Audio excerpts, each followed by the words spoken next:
Mark Rogers TV talking college football playoff, and I may need to start a segment where I simply respond to any type of irrational or illogical tweet or Facebook post or something that I hear from a national commentator on television.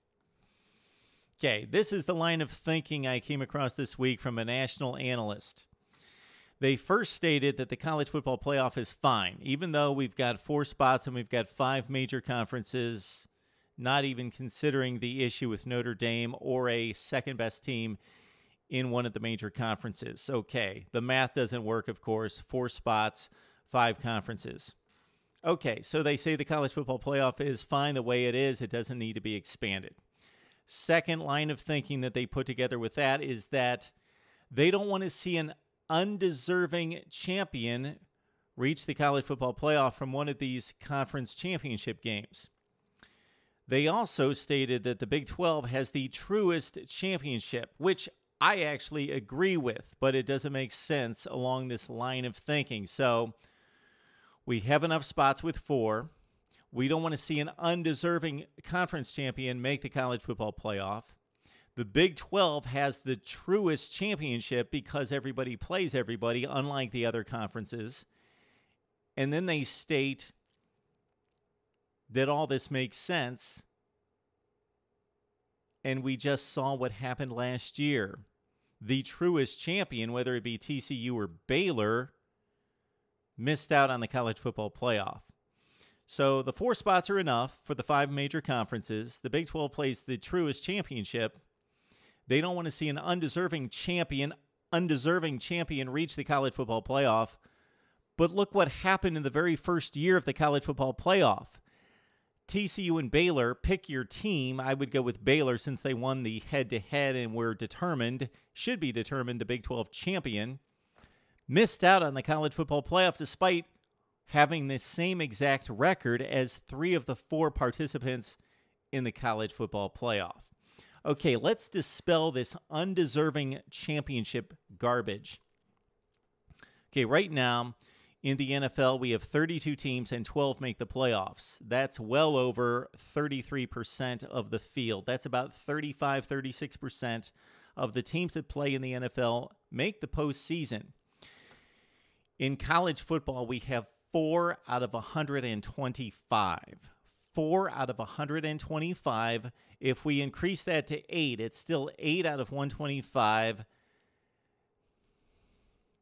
Folks, that is roughly 8% of the field makes the college football playoffs if we expand to 8.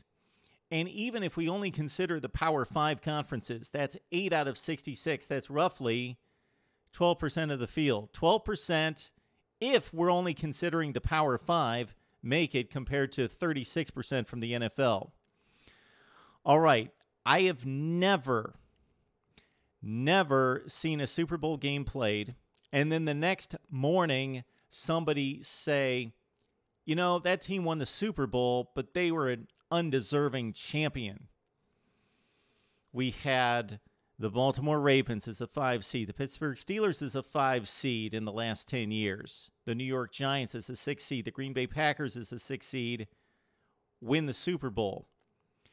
They were the 5 or 6 seed out of only 16 teams in the entire conference. So 16 teams in the conference, they're a 5 or 6 seed. They're only the top third of the conference.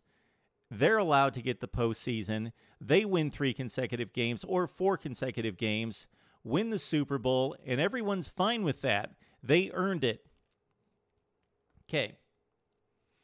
If we have a number 8 team in the country, number 8 out of 125, top 6%, top 8% of college football, make it to the college football playoff and win 3 games over the top 7 teams in the country. They would be winning 3 consecutive games, most likely 2 of those games, or at least one of them on the road, over 7 of the best teams in the country, 3 of the 7. They will have earned a championship. You're not talking about a 9-7 Giants team or a 10-6 Steelers team winning the Super Bowl. You're talking about a team that is 10-2 at worst, probably 11-1, and then winning 3 consecutive games against 7 of the other top teams in the country. That is the most concentrated winning formula I can conceive. And even at that, they win a championship that is certainly earned. Work the percentages, see how it plays out. It is definitely worth it. The regular season would not be devalued. I could prove that as well. But for right now, let that sink in. Would love to hear your comments about the first statement and also this undeserving championship status that a conference champion would have in college football and earning a right to play for the national championship. Need to hear from you right here on Mark Rogers TV.